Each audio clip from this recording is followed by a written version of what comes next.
Well, at the end of our visit to South Wales, of course, we had to get back to the west of England. So what better way on a beautiful day like this than to join the holidaymakers on a day trip and come over in one of the White Funnel Fleet steamers.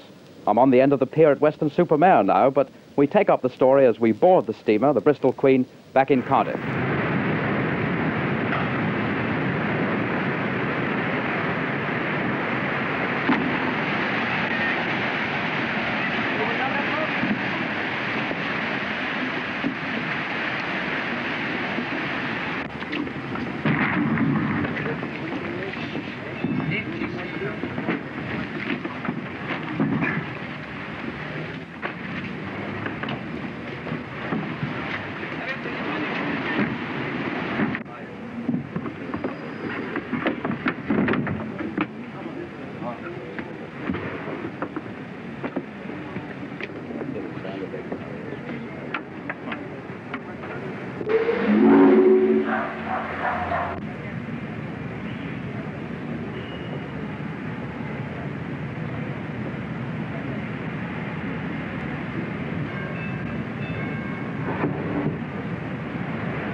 Smith Cox, you're the managing director of this line. How long have the White Funnel paddle steamers been running in the Bristol Channel now? Since 1877. 1887 was the first. It's quite a record, isn't it?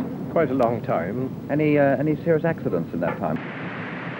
Serious accidents, and I'm happy to say we've never lost a life yet, and we hope we shan't. So people, this was part of the holiday scene well back before the First World War then? Yes, it has been now for all that time. We must have carried somewhere between 50 and 70 million people in the Bristol Channel. What happened to the steamers during the last war? Well, in the last war, we lost 7 one way and another, 3 at Dunkirk, 2 on other occasions, 1 in the Normandy beaches, and 2 were returned in such a state they were no further use. And these steamers took part in the Dunkirk evacuation? Well, this one didn't, but the fleet did, yes. Yes. That meant you had to build some more, presumably, after the Second World War? Yes, this was one of those built after the war, the Bristol Queen. Yeah. Can you tell us something about this boat, the Bristol Queen? Yes, she's about 245 feet long, just under 900 tons, carried just over 1,100 people. The maximum speed she ever achieved was 19.4 knots. What sort of engines have you to produce that speed?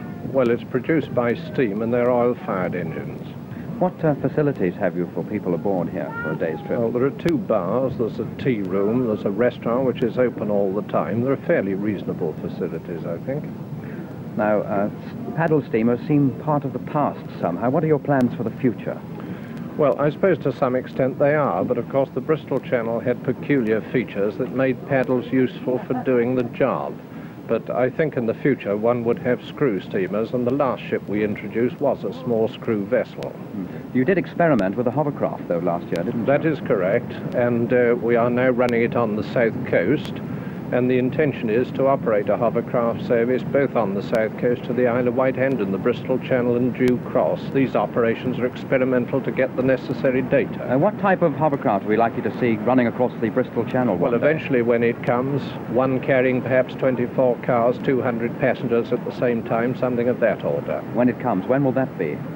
Well, I think the first one on the south coast we aim for 1967, and the Bristol Channel ought not to be long after.